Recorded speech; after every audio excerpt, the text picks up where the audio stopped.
I want to talk about Karl Ove Knausgård's Morning Star series.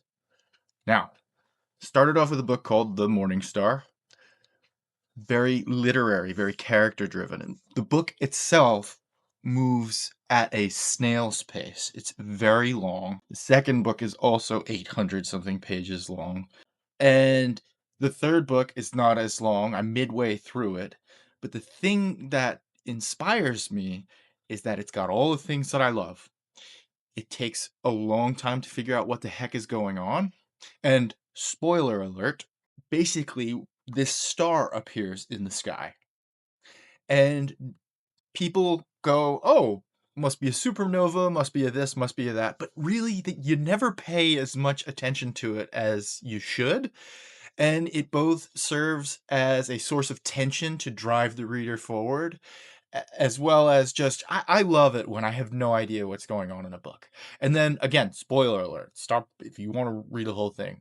Mysteriously, basically, people stop dying, they cease to die, but it's really subtle. It doesn't result in some sort of like zombie apocalypse, and we really don't allude to it as much as you would want in such a weird situation. The book itself is really about these kind of mundane character events.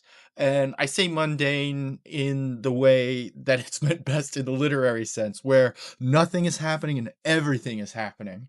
And so a first time writer probably couldn't get away with putting this out. But Karl Ove of My Struggle fame, a six-part autobiographical, painstakingly detailed character study of basically everybody in his life and every instance that happened, gets away with it. You or I couldn't write this and then submit it to to a publisher because they'd go, "Well, what's happening? Nothing's happening." But in the meanwhile, like, everything's happening. So maybe it would work because Karl Ove is a master of taking these characters, these really long philosophical rants, and making sure that the reader always has a reason to turn the page. And that's inherent in the level of detail he gives to the character. There's always a motive. There's always so much fantastic detail and action on the page, even if it's just somebody making a cup of tea and ruminating about a specific philosopher or religion, or in one book it was fungus and its inner workings with tree systems. uh Fascinating stuff. In the second book, by the way, the first chapter, and by the way, the chapters basically head hop. They go from the perspective of one character, and then the next chapter focuses from the perspective of another character. And right now in the third book, I'm reading the the events that happened in the first book, but from entirely different perspectives, and I'm still enthralled because it's done so well. In the second book, the first chapter is like 500 pages long. No breaks. No, it's not for the weary, it's not for the faint of heart, but it also drives this sort of, with the star appearing in the sky and all the philosophical ramblings, it's very magical realism. There's an element of speculative to it. There's a murder that takes place. It's a little bit spooky. So it can exist in many realms, but it's literary and driven by character.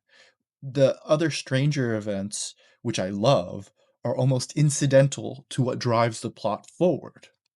And it's a master study. It might not be your cup of tea, a master study showing that you can take any events, any character driven events, any motivations, and turn them into the tension and stakes that they need to be on the page in order to keep it going.